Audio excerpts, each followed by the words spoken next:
Dis à ton voisin, sois attentif à la parole de Dieu. Et tout au long de ce message, surveille-le. Regarde ses pupilles. Si tu vois la tête penchée devant, à gauche, à droite, un petit coup de coude. Amen. Famille de Dieu, c'est une joie d'être ensemble, encore rassemblés ce matin. J'ai la responsabilité d'apporter la parole. Ça a été un week-end très dense. Ah, Seigneur. Ça fait 2 nuits que je n'ai pratiquement pas dormi. Ouais. Gloire à Dieu. Merci. Hier, nous avons eu effectivement un bon moment ici. Pour moi, l'un des événements les plus importants de la vie de l'Église, ce sont les baptêmes. Mais je suis toujours surpris de voir la salle pratiquement vide quand on annonce les baptêmes. Mes amis, les baptêmes, c'est un moment important dans la vie de l'Église. Il y a des églises où il n'y a jamais de baptême parce qu'il n'y a jamais de nouveaux convertis. C'est le signe de la vitalité d'une église. C'est le signe que le Saint-Esprit est à l'œuvre dans les cœurs, que des hommes et des femmes sont gagnés à Christ, transportés du royaume des ténèbres au royaume de Dieu. Je sais que ça a été fait, mais encore une fois, j'aimerais demander à nos 12 baptisés de se tenir debout. Que Dieu vous bénisse. Vous avez fait le bon choix. Et la famille de Dieu s'agrandit. C'est une joie de vous accueillir. Vous avez reçu vos cartes d'identité dans le royaume de Dieu. Vous appartenez à la grande famille de Dieu. Amen. Ok, prenez place.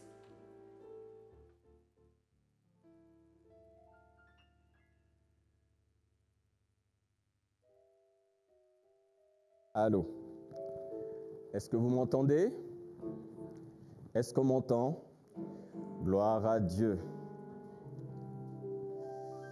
Alors, cette année, nous sommes dans l'année de l'accomplissement de notre destinée.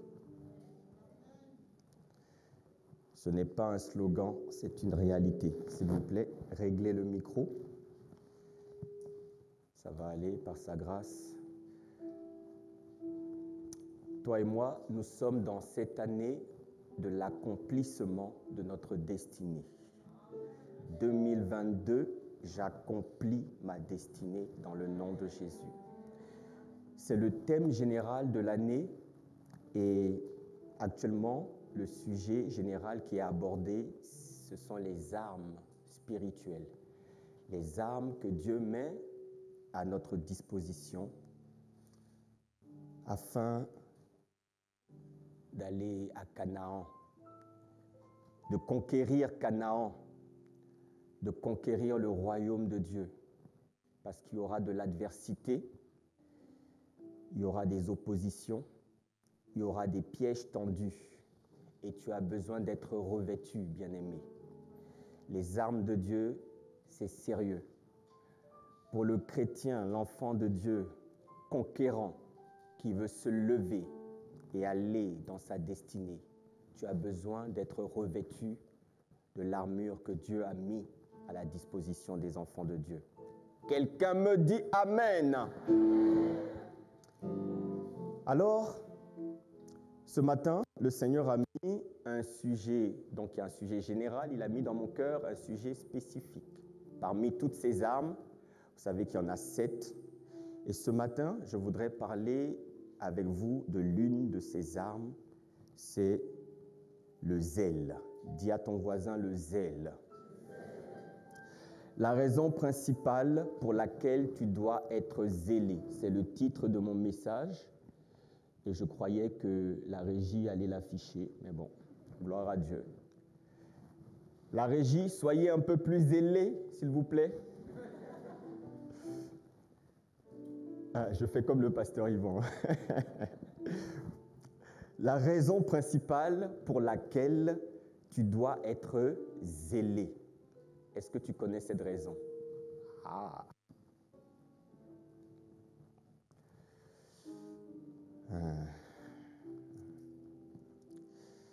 Les armes de Dieu. Nous avons vu que ces armes ne sont pas charnelles. Nous avons vu que ces armes sont au nombre de 7. Ces armes forment une armure. Waouh! Qui te rend impressionnant dans le monde spirituel. Waouh! Quand tu marches dans le monde spirituel, carrure imposante. Enfin, pour ceux qui portent les armes, hein, parce que je vous ai dit, c'est pas... Qui connaît XOR, le shérif de l'espace? XOR. Ça, c'est notre génération. Nous, on regardait XOR.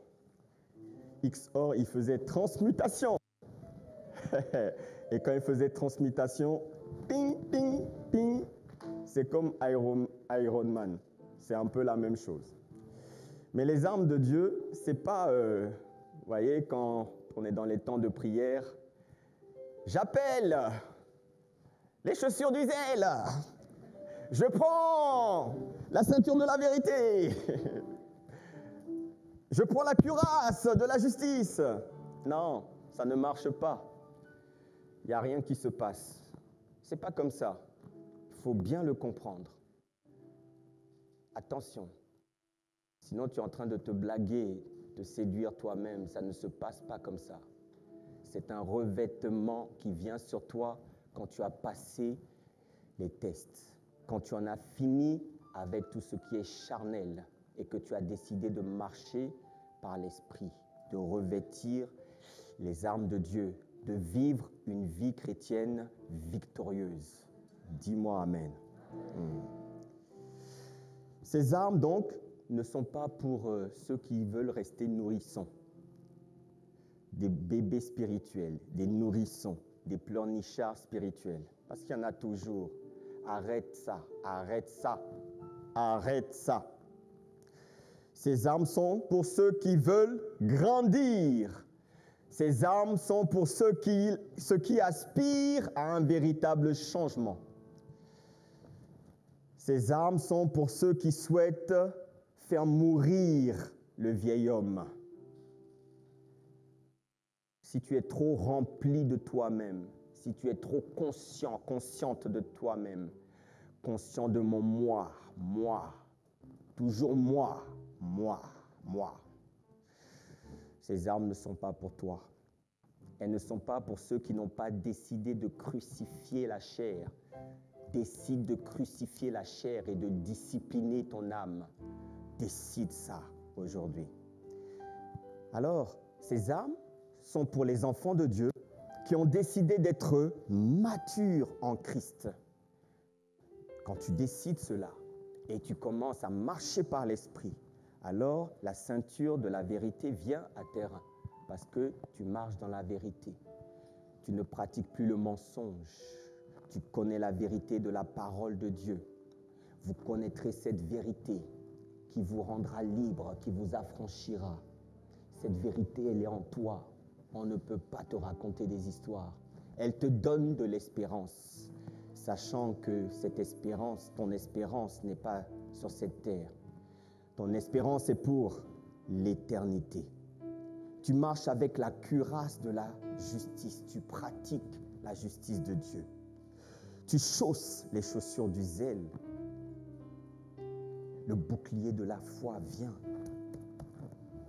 pour te protéger, pour éteindre les projectiles enflammés, embrasés. Oui, parce que l'ennemi, le monde spirituel, lance des projectiles. Lance. Et tu ne sais pas pourquoi subitement, d'un moment, il y a quelque chose qui arrive, tu te sens mal, tu as un mal quelque part. Ce sont des traits enflammés. Toujours des problèmes, toujours des choses imprévues, toujours des situations bizarres. Les traits enflammés, c'est parce que tu n'as pas le bouclier de la foi, le casque du salut, l'épée de l'esprit et enfin toutes sortes de prières. C'est ce que nous pratiquons actuellement avec les campagnes de prière. Associe-toi, bien-aimé, associe-toi. Quand on est plusieurs, le nombre fait la force. L'unité fait la force. Viens, ensemble, on est plus fort. Quand tu entends campagne de prière, tu dois monter la garde, participer, faire ton tour. Quelqu'un me dit Amen. En fait, ces armes vont te permettre de te fortifier dans le Seigneur. Ces armes vont te permettre de tenir ferme contre les ruses du diable. Ces armes vont te permettre de lutter contre les dénominations, contre les autorités et contre les princes de ce monde des ténèbres, contre les esprits méchants dans les lieux célestes. Tu as besoin des armes de Dieu. Elles te seront absolument indispensables, surtout dans cette saison. Le contexte actuel. Tu as besoin des armes. Alors, il y en a une tout spécialement que je voudrais aborder avec toi ce matin. Une arme à laquelle tu dois vraiment veiller, être attentif. C'est le zèle que donne l'évangile de paix. Éphésiens 6,15. Mettez pour chaussure à vos pieds le zèle que donne l'évangile de paix. La version PDV dit « Prenez comme sandale l'ardeur pour annoncer la bonne nouvelle de la paix. » La version du semeur dit « Ayez pour chaussure à vos pieds la disponibilité à servir la bonne nouvelle de la paix. » Tous ces versets ont été écrits par l'apôtre Paul. Et qui de mieux placé que l'apôtre Paul pour nous parler du zèle? Il s'y connaissait un peu, je le crois. Le même zèle qui a animé l'apôtre Paul avant sa rencontre spectaculaire avec le Christ est également ce même zèle qui l'a accompagné tout au long de son parcours dans les contrées de l'Asie mineure, de la Grèce ancienne ou même en Europe, parce qu'il a fini à Rome, bien-aimé. Paul nous dit ceci, tu as besoin du zèle de l'évangile de paix. Cette arme, elle tient une place toute particulière parce que cette arme se trouve à nos pieds, elle protège nos pieds. Donc Paul nous invite à faire de l'évangile, le zèle de l'évangile, une chaussure à nos pieds. Ça veut dire que le zèle devrait constamment, en permanence, accompagner notre parcours, notre marche chrétienne, notre conduite chrétienne. Quelqu'un dit Amen? Plus fort, Amen. Ouais. Alors, celui qui a reçu la bonne nouvelle de l'évangile, parce que l'évangile, ça veut dire bonne nouvelle. C'est une bonne nouvelle. C'est la bonne nouvelle de la résurrection de Jésus-Christ. C'est la bonne nouvelle de la grâce de Dieu. C'est la bonne nouvelle de l'amour de Dieu. Cet amour qui est disponible pour nous. L'évangile, c'est la bonne nouvelle de l'espérance qui s'attache à son appel. C'est la bonne nouvelle de la réconciliation. C'est la bonne nouvelle de la paix. Dis à quelqu'un, c'est une bonne nouvelle. Et lorsque tu reçois cette bonne nouvelle, bien-aimé, elle ne peut pas te laisser indifférent. Bien au contraire, elle nous fait éprouver une telle joie, un bonheur si indescriptible qu'en retour, nos cœurs sont saisis, touchés par la grâce. Lorsque nous sommes exposés à cette bonne nouvelle, elle fait naître en nous, elle donne naissance à une envie, à une volonté de crier partout, d'aller dire partout, d'annoncer partout, de propager partout, de partager partout ce qu'il a fait pour nous. Oh, je ne sais pas pour toi, mais en tout cas, il en a été ainsi pour moi.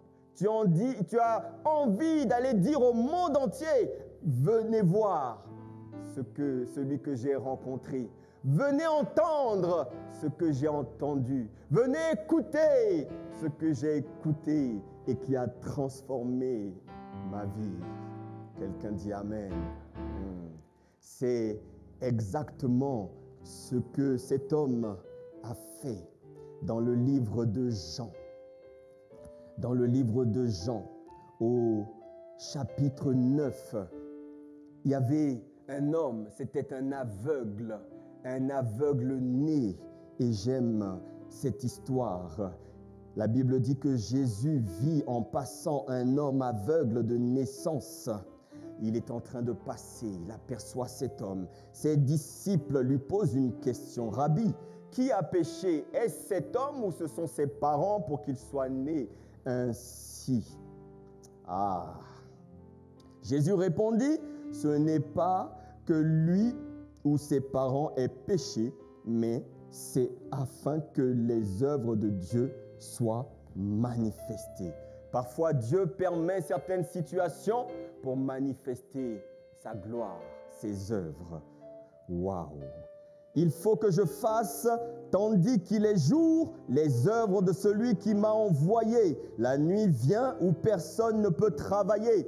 Pendant que je suis dans le monde, je suis la lumière du monde. Après avoir dit cela, il cracha. Quelqu'un va dire Burke. Mais vous savez, les voies de Dieu sont insondables. Vous ne pouvez pas calculer Dieu. Vous ne pouvez pas le mettre dans une case. Vous ne pouvez pas prévoir Dieu. Il n'y a pas de prévisionniste de Dieu. Ça n'existe pas. Jésus, tantôt il pouvait imposer les mains.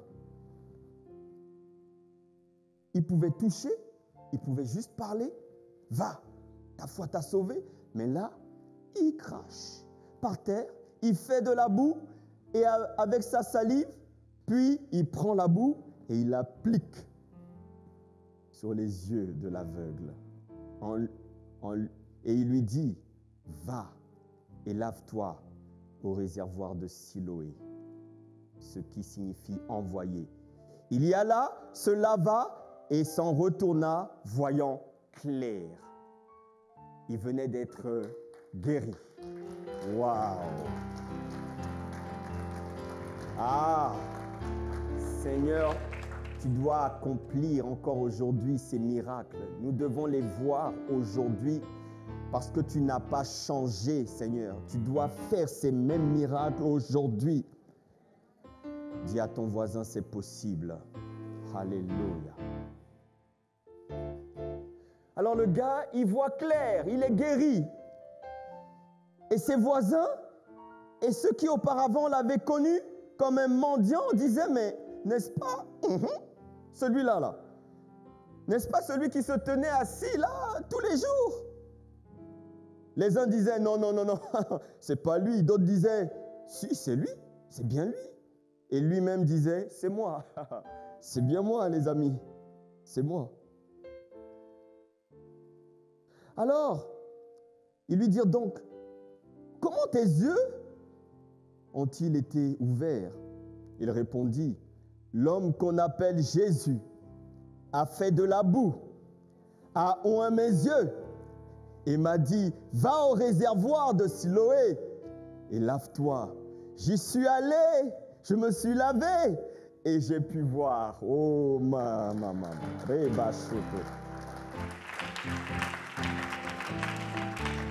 Mais le cœur de ceux qui l'interrogeaient n'était pas un bon cœur. Ils ont dit, où est cet homme? Il répondit, je ne sais. Alors ils le prennent. Viens ici, on va t'emmener chez les pharisiens. Les religieux, grincheux, jamais contents. Pourquoi il a fait un miracle le jour de sabbat? Jésus venait de guérir quelqu'un. Au lieu de rendre gloire à Dieu pour la guérison, ce qui les préoccupait, c'est pourquoi il a fait ça le jour du sabbat. C'est comme certains d'entre vous, toujours en train. On fait, mais pourquoi il a fait? On fait pas, papa, pourquoi il n'a pas fait? Il y a des gens qui ne sont jamais contents. Arrêtez ça.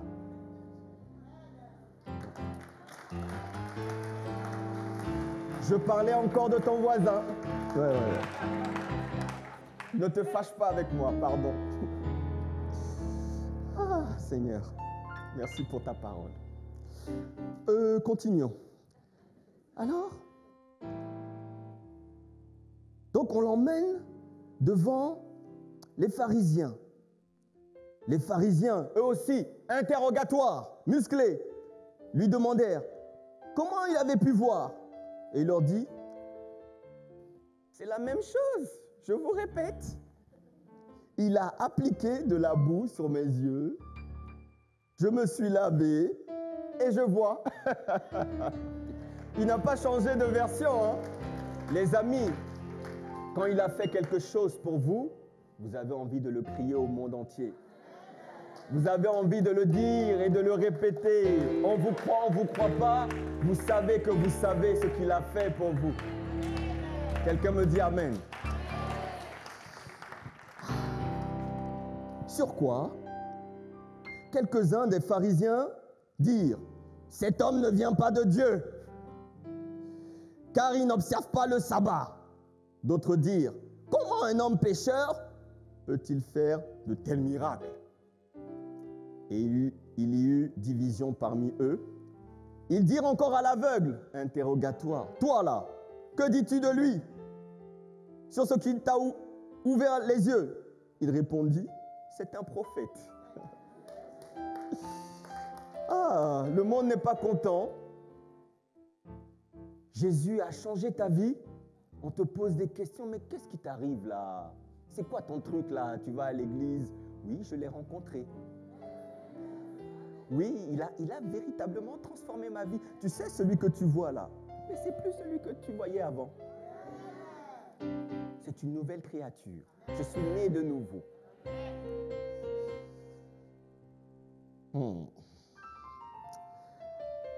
Ah, Seigneur. Les Juifs ne crurent point qu'il avait été aveugle. Maintenant, on remet en doute. On remet en doute le fait qu'il ait été aveugle. Vous voyez vraiment. Parce que le monde résiste à la bonne nouvelle du royaume. Et pourtant,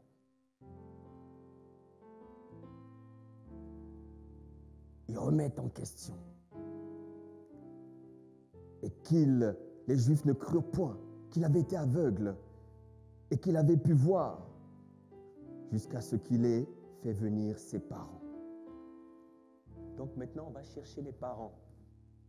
On veut faire test ADN. Il faut qu'on avoue. Bon, il n'y avait pas encore les tests ADN, hein. Mais je veux vous montrer vraiment combien il est important face à la pression, face à l'incrédulité. Ce que tu as reçu, tu l'as reçu. Partage-le, n'aie crainte, n'aie pas peur. Alléluia. Donc on envoie ses parents maintenant. Bon, ici, il n'y a pas beaucoup de lumière. Mes yeux là, vraiment, Seigneur. Seigneur, éclaire mes yeux comme l'aveugle. Alors, donc les parents arrivent et ils les interrogèrent, disant, est-ce que c'est votre fils vraiment que vous dites être né aveugle? Comment donc voit-il maintenant? Ses parents répondirent, nous savons que c'est notre fils et qu'il est né aveugle, nous confirmons. Mais comment il voit maintenant ou qui lui a ouvert les yeux, c'est ce que nous ne savons. Interrogez-le lui-même. Il a de l'âge. Ça veut dire qu'il est déjà grand. Il parlera de ce qui le concerne. Vous voyez? Le salut, c'est personnel, les amis. Hein? C'est personnel. Bon, tu sais, comme tu ne lis pas souvent la parole, ce matin, je suis en train de lire et de méditer la parole avec toi. D'accord? Voilà. Au moins, tu auras ouvert et lu la parole une fois dans la semaine. Ne vous fâchez pas, hein, on taquine comme ça, hein, mais on est ensemble. Hein. Alors, il est assez grand, hein, demandez-lui. Ses parents dirent cela parce qu'ils craignaient les Juifs, car les Juifs avaient déjà convenu que si quelqu'un reconnaissait Jésus pour le Christ, il serait exclu de la synagogue. C'est pourquoi ses parents, qui ne voulaient pas de problème, ça je rajoute, dirent « il a de l'âge, interrogez-le lui-même ». Donc les pharisiens appelèrent une seconde fois l'homme, deuxième interrogatoire, qui avait été aveugle et lui dirent « Ah, donne gloire à Dieu, nous savons que cet homme est un pécheur. » Il répondit « Et j'aime tellement ce passage. Ah, j'aime tellement ce passage. S'il est un pécheur, je ne sais pas. Mais je sais une chose, c'est que j'étais aveugle et maintenant je vois. Maintenant je vois.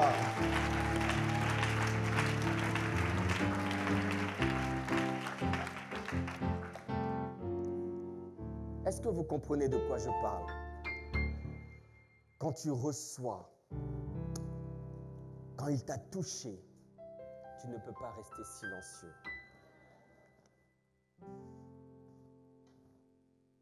Bon, je m'arrête là. Acclame le Seigneur pour sa parole. Merci Seigneur. Alors, vous devez comprendre une chose, bien-aimés. En réalité, le véritable zèle, le zèle initial, le zèle de départ provient de la rencontre entre la bonne nouvelle et un cœur disposé. Le zèle initial, le zèle de départ, naît de la rencontre entre la bonne nouvelle et un cœur disposé. Le cœur d'un homme ou d'une femme disposé. La première chose que produit l'évangile, la bonne nouvelle du royaume, dans le cœur de celui qui le reçoit, c'est le zèle. Dis Amen. C'est pourquoi Paul dit, comprenez bien. C'est pour ça Paul dit, mettez pour chaussure à vos pieds le zèle que donne l'évangile de paix. Il y a un zèle qui naît de l'évangile de paix. Entendre cette bonne nouvelle fait naître la foi, donne de la motivation, de l'espérance et du zèle. Bien-aimé, est-ce que tu te souviens de la façon dont tu as été saisi, capturé, submergé, lorsque sa parole a percuté ton cœur pour la première fois? Est-ce que tu te souviens? Est-ce que tu te souviens de cela? Moi, je me souviens de cela comme si c'était hier.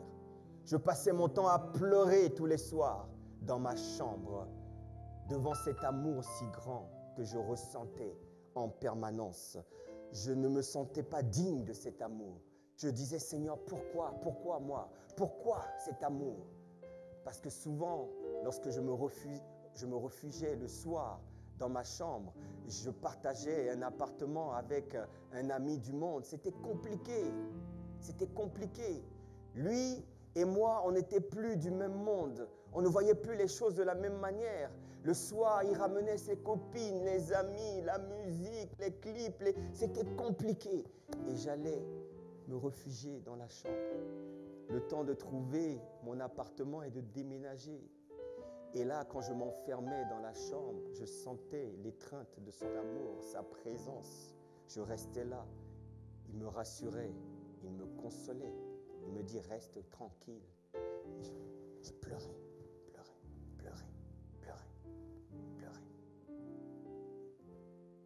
La bonne nouvelle de l'Évangile. Dis Amen. Est-ce que ça va?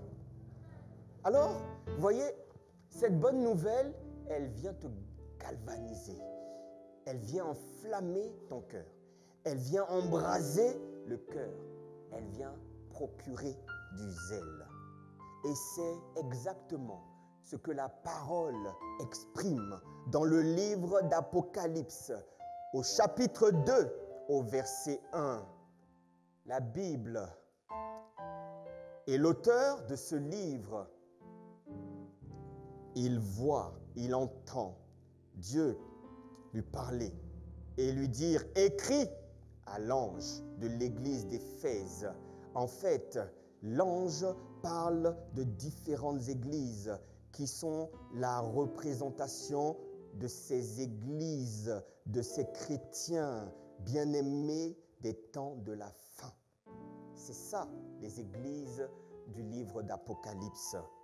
Et il dit, voici ce que vit celui qui tient les 7 étoiles dans sa main droite, celui qui marche au milieu des 7 chandeliers d'or. Je connais tes œuvres, ton travail et ta persévérance. Je sais que tu ne peux supporter les méchants et que tu as éprouvé ceux qui se disent apôtres et qui ne le sont pas, et que tu les as trouvés menteurs. Que tu as de la persévérance, deuxième fois, que tu as souffert à cause de mon nom et que tu ne t'es point lassé. Mais ce que j'ai contre toi, c'est que tu as abandonné ton premier amour. Souviens-toi donc d'où tu es tombé, repens-toi et pratique tes premières œuvres, sinon je viendrai à toi et j'ôterai mon chandelier de sa place, à moins que tu ne te repentes. La version PDV dit ceci: voici le message de celui qui tient les 7 étoiles dans sa main droite et qui marche au milieu des 7 lampes en or. Je connais tout ce que tu as fait. Je connais tes efforts et ta patience. Je le sais, tu ne peux pas supporter les gens mauvais. Certains disent qu'ils sont apôtres, mais ils ne le sont pas. Tu as vu ce qu'ils valaient, tu as compris qu'ils mentaient. Tu restes patient, tu as souffert à cause de moi et tu n'as pas été découragé. Mais j'ai un reproche à te faire, tu ne m'aimes plus comme au début. Souviens-toi, tu avais bien commencé et puis tu es tombé. Change ta vie et agis comme tu agissais au début. Si tu ne changes pas, je vais m'approcher de toi et je vais enlever ta lampe de sa place. Alléluia. Ah, la parole de Dieu est merveilleuse. Alors, vous voyez, en parlant à l'église d'Éphèse, donc j'ai dit c'est une église, parmi les églises des temps de la fin, vous avez Dieu qui parle d'un zèle initial. Il rappelle le zèle qu'il a eu. J'ai vu ce zèle. Si ça, c'est pas du zèle, si ça, c'est pas du zèle, je ne sais pas ce que c'est. Le terme générique qu'il emploie pour définir ce zèle initial, c'est premier amour. Le premier amour fait naître dans ton cœur un zèle particulier. Le premier amour enflamme, puisqu'il s'agit d'un amour vrai, un amour innocent, un amour sans calcul. C'est l'amour où on donne tout en croyant qu'il s'agit de l'amour de notre vie. Qui se souvient de cette période de découverte du sentiment amoureux? Chez le jeune adolescente que tu étais, la découverte du sentiment amoureux qui procure tant d'émotions, des émotions fortes, le cœur qui palpite, les yeux qui pétillent, des rêves plein la tête. Bon, les adolescents, calmez-vous. Mais pour toi qui as passé cette période depuis longtemps, est-ce que tu ne te souviens pas de cette expérience que tu as vécue? Je suis sûr que si. Vrai ou pas vrai? Je suis sûr que si. Pourquoi? Parce que la réalité, c'est que toutes les expériences qui sont rattachées à une forte charge émotionnelle sont toujours emmagasinées, stockées quelque part dans notre mémoire. On n'oublie pas. Il y a des dates que tu n'oublies pas. Il y a des événements que tu n'oublies pas. Vrai ou pas vrai? Ouais. Pourquoi? Parce qu'elles ont procuré une forte charge émotionnelle. Je me souviens là où j'étais à ce moment-là. Je sais exactement. Alors, on n'oublie pas. Tu te souviens quand tu as été amoureux, amoureuse pour la toute première fois. Je suis sûr de cela. Qui peut me dire non? Tu te souviens même de son prénom. Levez la main, est-ce que c'est vrai? Ah, personne ne veut lever la main, hein? C'est ça. Non, vous êtes trop spirituel, vous n'avez jamais fait ça. Non, non, non.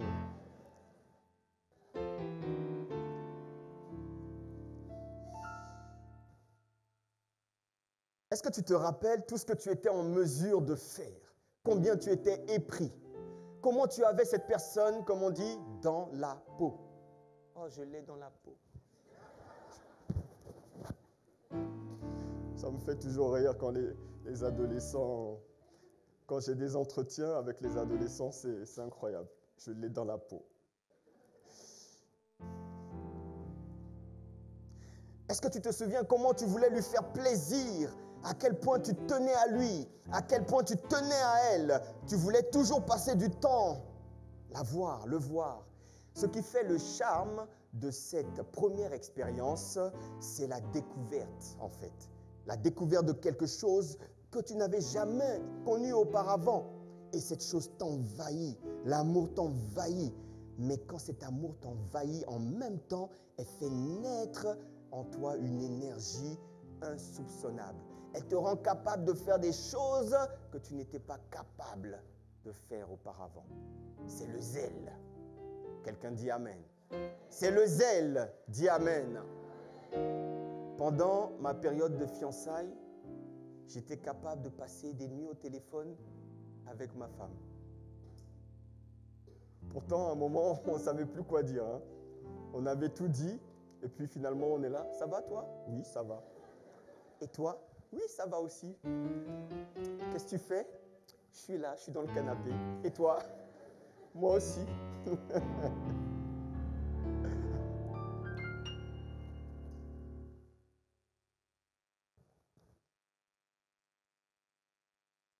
La découverte.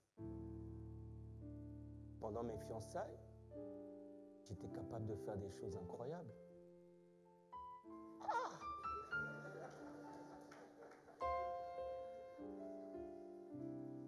Dès qu'elle claquait des doigts, mais ça, c'était pendant les fiançailles.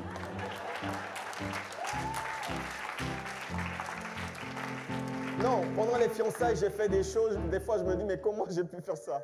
Eh bon, j'étais capable de parcourir des distances incroyables. J'étais pas capable de prendre le train, de faire des heures et des heures. Aujourd'hui, tu me demandes ça, chérie, j'ai pas le temps. Chérie, je suis trop occupé.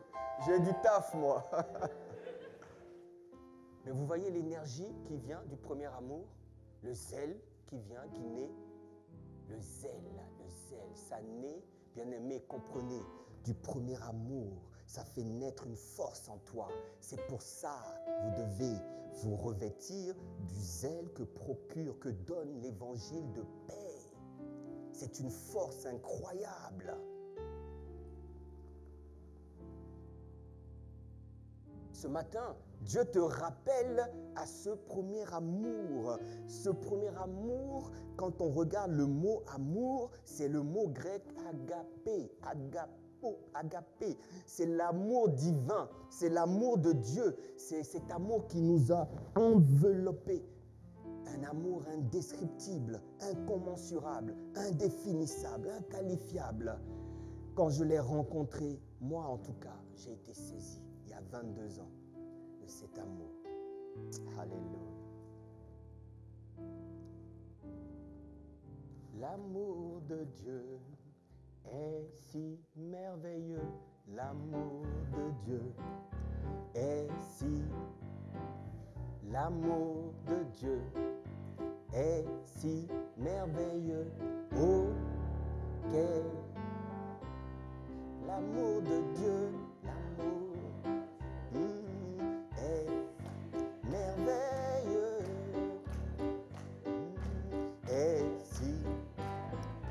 L'amour est si merveilleux, oh, il est si grand, il est. Tu ne chantes pas, bien-aimé?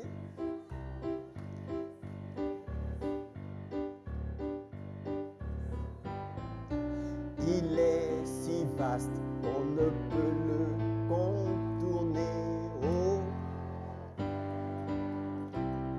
l'amour de Dieu, l'amour.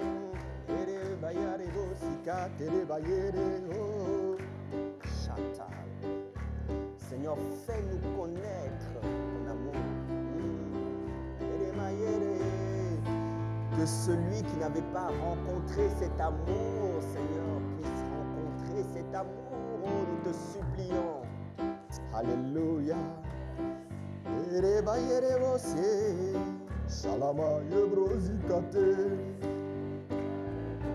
L'amour de Dieu est si beau qu'elle a.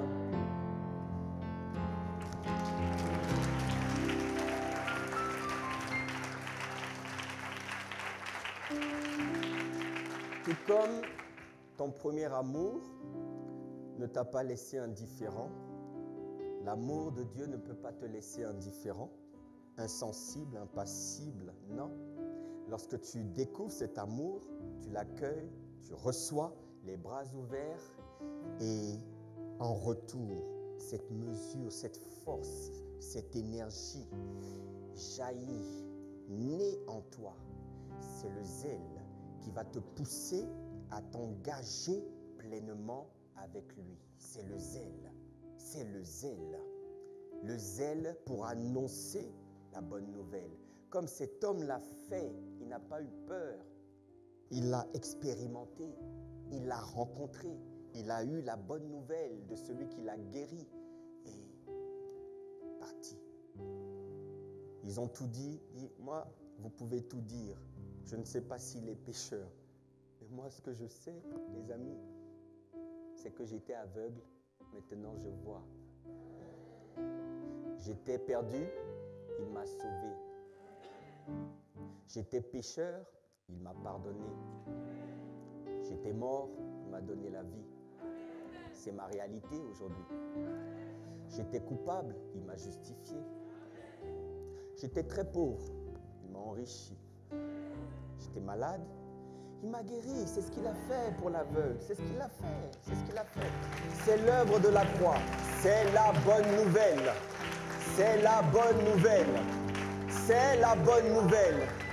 Est-ce que tu vas rester indifférent, insensible, statique, oisif devant la bonne nouvelle du royaume? Non, ce n'est pas possible. Ce n'est pas possible. Alors regarde, c'est ce qu'il dit à cette église. Il dit, je connais ton premier amour. Et là, il fait la revue de tout ce qu'il a vu. Je connais tes œuvres, ergon, c'est le travail, ta conduite. Je connais ton travail ou encore ta peine. Je connais ta persévérance. Je connais ton rejet des méchants et des faux apôtres. Il lui redit encore, je connais ta persévérance, la souffrance, la capacité à ne pas te décourager. Est-ce que ça, c'est pas du zèle? Est-ce que c'est pas du zèle? Ah, je ne sais pas ce que c'est. À ma nouvelle naissance, je me suis levé. L'église dans laquelle nous sommes nés de nouveau, c'était loin. Je devais pratiquement faire 1h30 dans les transports en commun. Mais pas chaque semaine, il y avait des réunions de prière. Le dimanche, alors ça c'était clair, le dimanche on est à l'église. Mais même dans la semaine, malgré le travail, je sortais du travail. Je courais prendre le bus, le métro, aller jusqu'à, c'était à Paris, à Pantin. Alors que j'habitais dans la banlieue sud, j'y allais. C'était pas pénible. Quand j'y allais, j'étais content d'y aller. J'attendais ce moment avec impatience. C'était le zèle. Le zèle. Quelqu'un me dit Amen. Alléluia. Donc il parle de toute l'énergie déployée, du zèle qu'il a déployé. Dieu dit ici, frère, souviens-toi du zèle que tu as manifesté, que tu as démontré au début de ta conversion. Souviens-toi de ta bonne conduite. Souviens-toi de la peine que tu te donnais. Souviens-toi de ta persévérance. Souviens-toi de ton courage et reviens à ces choses. Dis-moi Amen. Ouais. Ce matin, c'est une interpellation. Parce que ce zèle ne doit pas nous quitter. Ce zèle doit être conservé. Garde précieusement ce zèle, je t'en supplie. Conserve-le, parce que c'est une mesure que tu as reçue à ta nouvelle naissance. Ouais. Mais c'est vrai, toute la difficulté consiste justement à maintenir ce zèle dans la durée, tout au long de la vie chrétienne. C'est quoi le zèle? Vous voyez, dans la parole de Dieu, mais nous n'allons pas aborder ça aujourd'hui. Je vais rester, par la grâce de Dieu, sur ce thème, les fois où je pourrai prendre la parole. Mais dans la parole de Dieu, vous voyez, il existe plusieurs sortes de zèle. La Bible nous parle du zèle sans intelligence. Il y en a qui font du zèle bête, du zèle stupide. Je n'ai pas dit que tu étais bête ni stupide. J'ai dit le zèle, c'est le zèle. D'accord? Il y en a qui font du zèle amer. Et le zèle amer a un cousin qui s'appelle l'esprit de dispute. Ils marchent ensemble. D'accord? Ils marchent de pair. Il y en a qui ont un zèle impur. Il y en a qui ont un zèle excessif, l'excès de zèle. Et je rajouterai aussi, il y en a qui ont un zèle intéressé. Dis à quelqu'un, aïe. Mais on va parler de ça. Ça va piquer un peu. Mais il y a aussi le bon zèle. Je prie afin que tu sois animé d'un bon zèle au nom de Jésus. On reviendra sur ces points. Mais de manière générale, on peut définir le zèle comme étant une vive ardeur qu'une personne met dans l'accomplissement des tâches, des responsabilités qui lui sont confiées. Ou encore, le zèle, c'est l'empressement, l'enthousiasme avec laquelle une personne sert une cause. C'est l'énergie qu'elle déploie pour accomplir une tâche. Amen. Amen. Alors j'ai remarqué que lorsqu'on parle du zèle, on rattache souvent le zèle, on limite souvent le zèle au service. Servir avec zèle. Oui, c'est vrai. C'est vrai. C'est une bonne chose. Mais si nous revenons à tout ce que nous avons dit, tout ce que nous avons vu précédemment, le zèle, selon Dieu, ne se limite pas uniquement au service. Un serviteur de Dieu, les stars que nous sommes, doit être animé de zèle.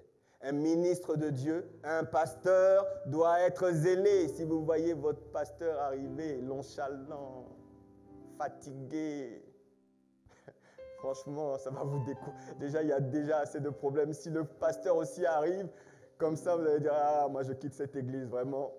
Je ne viens pas à l'église pour qu'on m'accable, pour que... Non, je viens à l'église pour entendre la bonne nouvelle de l'évangile prêchée avec foi, avec vie. Amen. Avec ferveur. Mais le zèle n'est pas juste pour le service. Le zèle dont nous devons nous revêtir, le zèle, c'est un zèle pour toute la marche chrétienne. N'oubliez pas, quand on parle des chaussures, on parle de déplacement, on parle de mouvement. Tout au long de ton parcours, tout au long de ta marche, tout au long de cette conquête vers Canaan, vers ta destinée, tu dois être animé, accompagné par le zèle. C'est un zèle tout azimut, c'est un zèle généralisé à tous les niveaux. C'est le zèle dans la prière, le zèle pour la parole, le zèle pour le jeûne, le zèle pour la confrate, le zèle pour les offrandes, le zèle pour tout, pour la mission, pour le suivi, pour l'accompagnement. Le bon zèle, bien-aimé, je suis en train d'atterrir. Le bon zèle consiste à plaire à Dieu et non aux hommes. Quelqu'un dit Amen. Je viens de répondre au titre de ce message.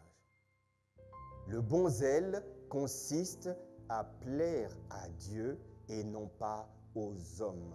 Le bon zèle cherche à être agréable à Dieu. Le bon zèle cherche l'approbation et la satisfaction du Père. Dis-moi Amen.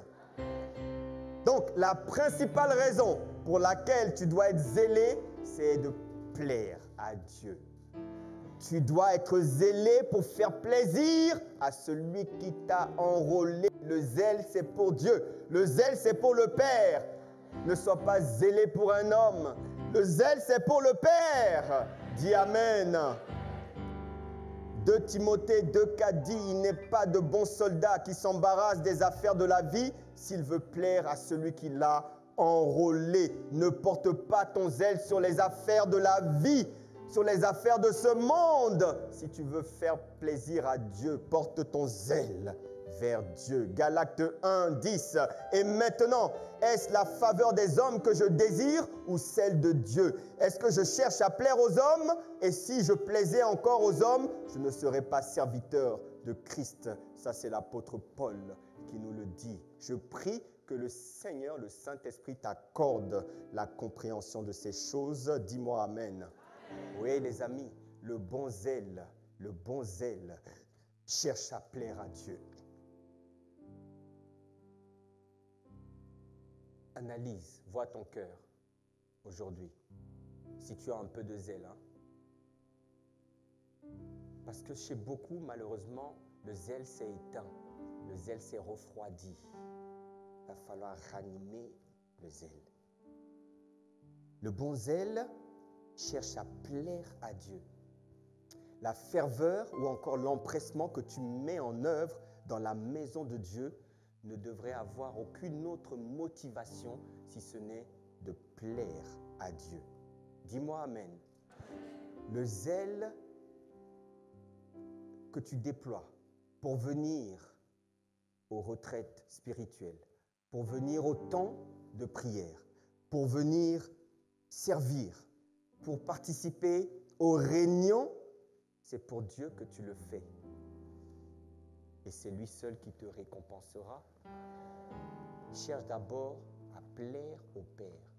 Le zèle t'a été donné pour plaire à Dieu. Parce que lorsque le Père est satisfait, même si les hommes ne voient pas, un témoignage silencieux, invisible, viendra parler pour toi, viendra parler pour ta vie.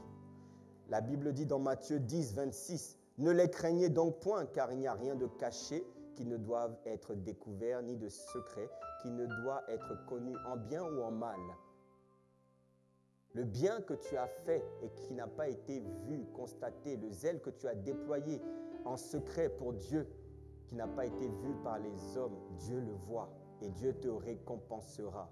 Il témoignera lui-même de ce zèle. Quelqu'un dit Amen. Ouais, moi c'est ce zèle qui m'anime depuis bien longtemps. C'est pour mon Dieu que je sers, les amis. Parce que c'est lui qui m'a tant aimé, c'est lui qui m'a sauvé par sa grâce. Et moi, je sais d'où je viens. Je me souviens du bien qu'il m'a fait hier et je ne peux pas rester assis aujourd'hui. Je ne peux pas faire son œuvre en traînant la patte, les pieds, en étant nonchalant, en étant paresseux. Je ne peux pas ne pas le servir. Tu comprends? Je ne peux pas. Je ne peux pas. Il a tellement fait pour moi que je ne peux pas. Je ne peux pas ne pas le servir. Je suis trop reconnaissant, trop redevable, trop fier d'être à son service. Oh, garde à vous, je ne le fais pas pour plaire à quelqu'un. Je ne le fais pas dans le but de, dans l'intention de. Je le fais pour lui plaire et ça me suffit. Acclame le Seigneur pour sa parole.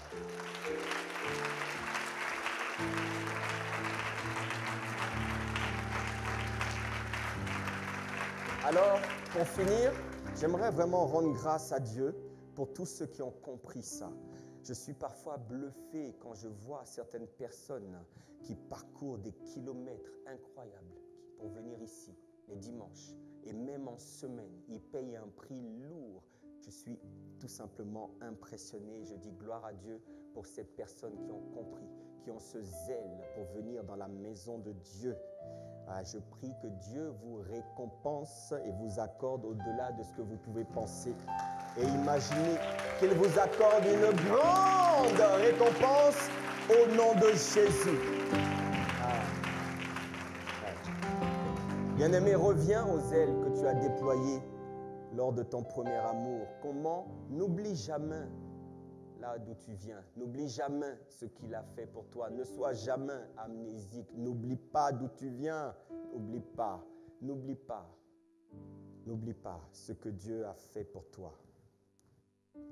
Jésus était animé d'un tel zèle pour la maison de Dieu qu'il n'a pas supporté le désordre.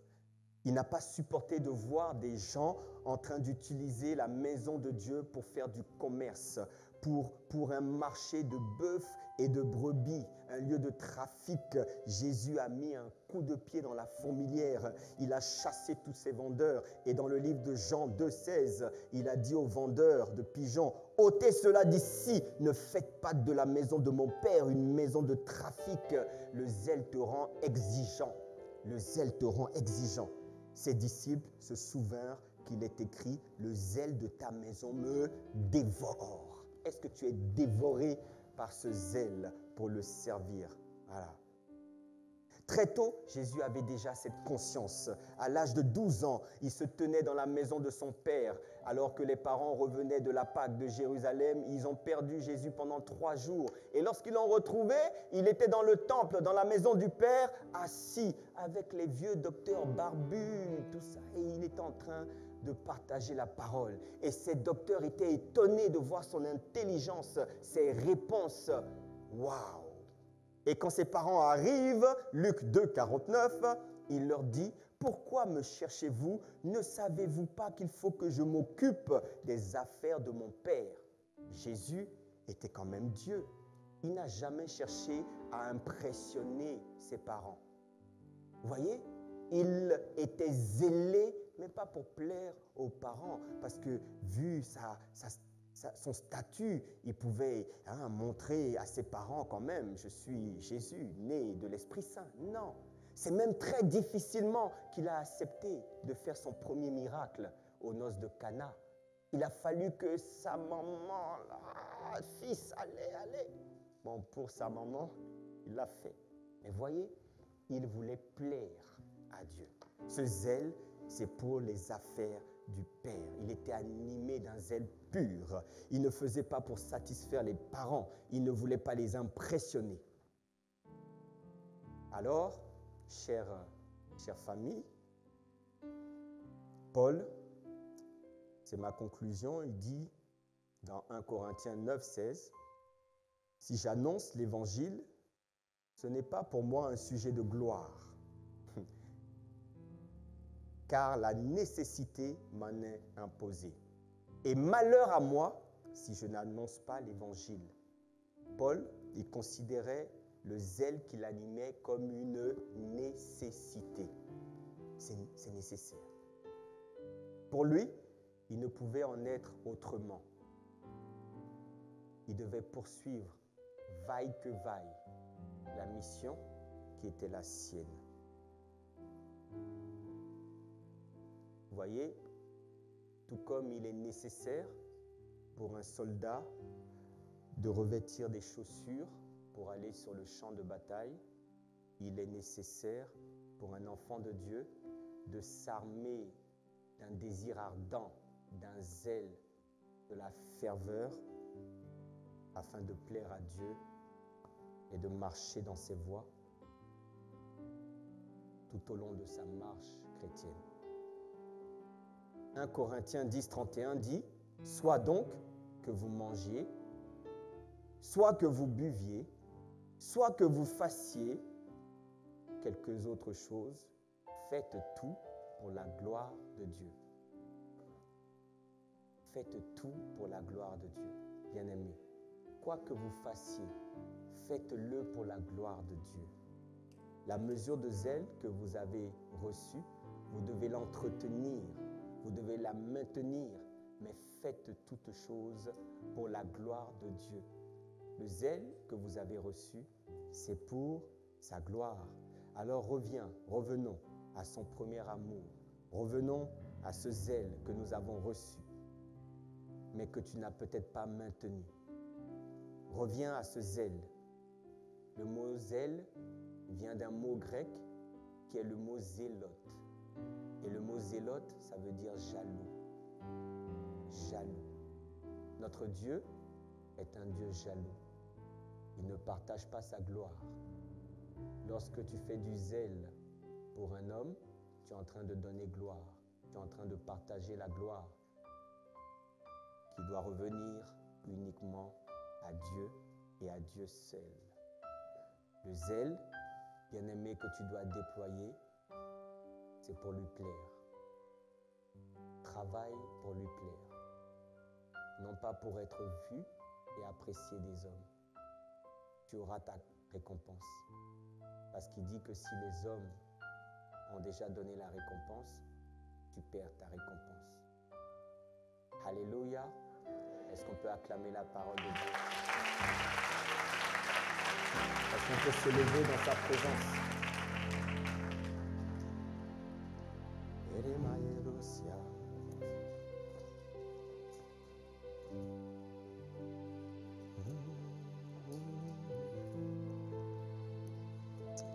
Alléluia.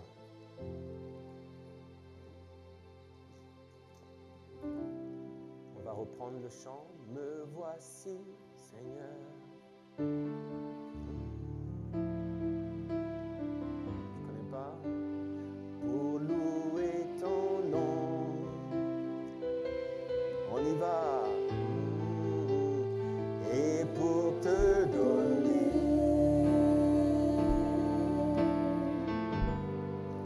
le meilleur de nos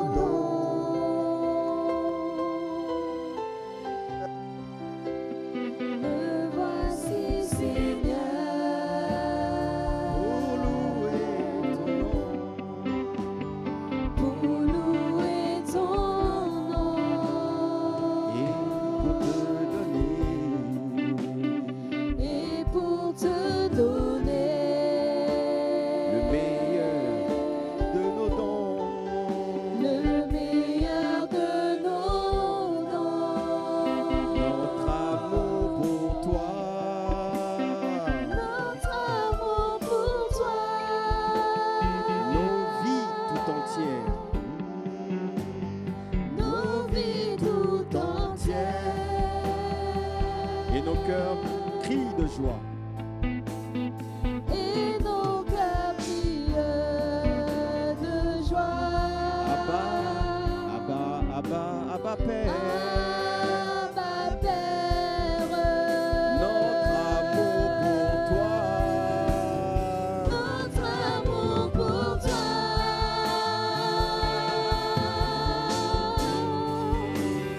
nos vies tout entières,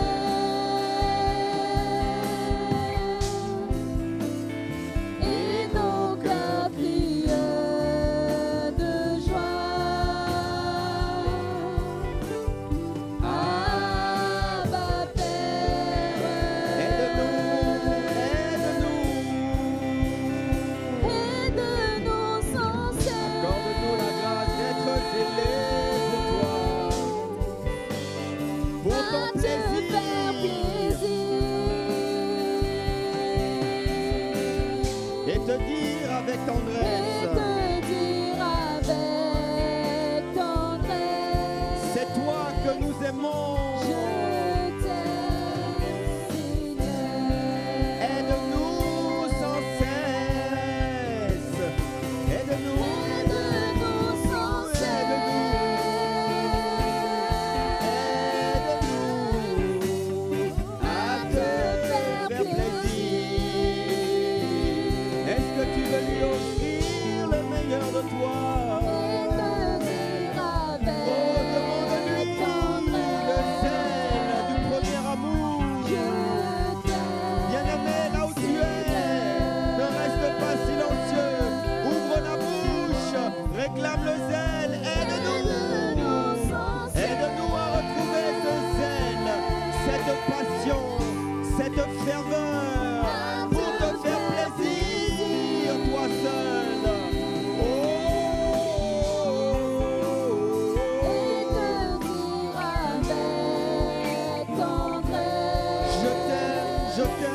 je t'aime. Les mains levées, disons-lui, aide-nous, aide-nous. Et tu reçois son aide ce matin.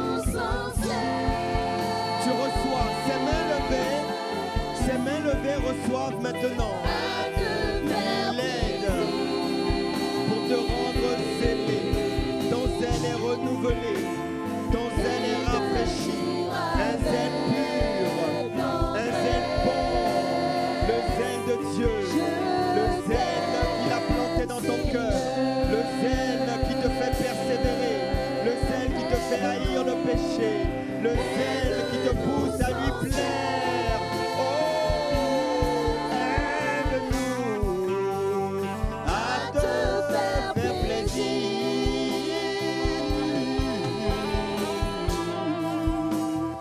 Et te dire avec tendresse, oh,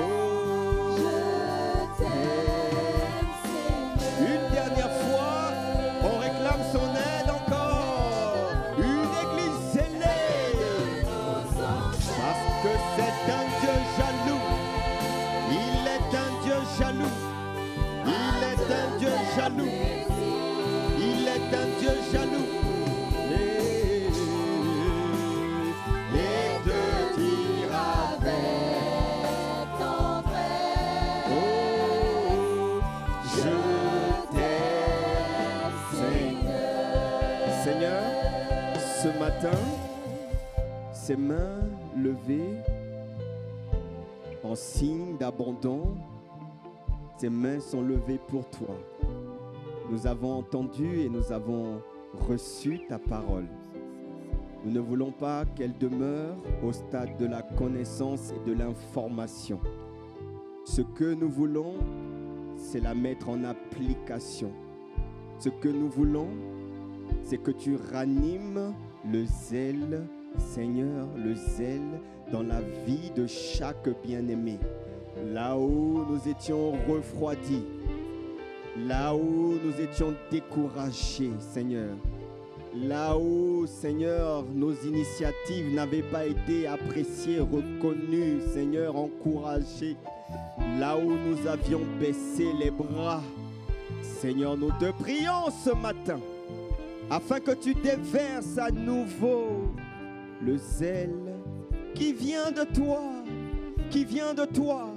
le zèle d'en haut, le zèle de Dieu, le zèle qui nous poussera toujours à vouloir te faire plaisir à toi et à toi seul, à te plaire, et même si nous n'avons pas l'appréciation des hommes, qu'importe pour nous, l'essentiel, c'est que tu te réjouisses, Seigneur, du zèle que nous avons déployé, la persévérance dont nous avons fait preuve, que nous avons démontré, que ce soit le partage de mon frère, de ma sœur, qui a levé la main ce matin, qui a levé ce matin. Tu reçois ce zèle, tu reçois dans tes mains. Tes mains sont fortifiées ce matin. Ton cœur est fortifié ce matin. Son zèle vient en toi pour te donner du courage, pour te donner de l'espérance. Dans le nom de Jésus, Seigneur, nous te rendons toute la gloire, l'honneur et la majesté. Disons-lui, aide-nous.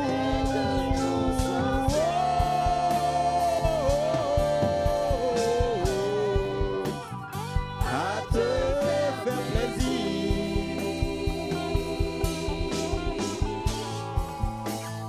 Et te dire avec tendresse, je t'aime, Seigneur. Aide-nous, aide-nous. Aide-nous sans cesse. Brosia, Limakata, Laba Brosia, Lakata Karabasia, Larabasikiti, Lakata Karaba. Je vois le poids que tu portais, le poids de la déception. Ce matin, ce poids est libéré de ton cœur. Ce poids est ôté de ton cœur. Tu avais le cœur lourd, tu avais le cœur accablé, tu avais le cœur affligé. Tu reçois ce matin un renouvellement, un rafraîchissement. Son zèle vient en toi, son zèle vient en toi. Maintenant, au nom de Jésus, merci Père. Nous voulons te rendre toute la gloire.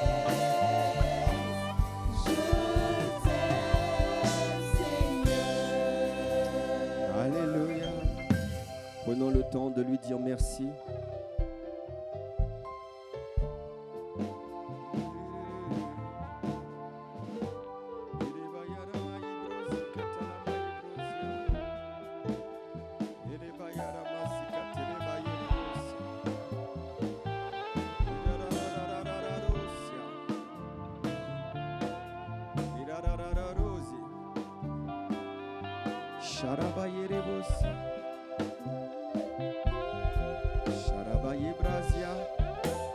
Merci Père. Sois honoré,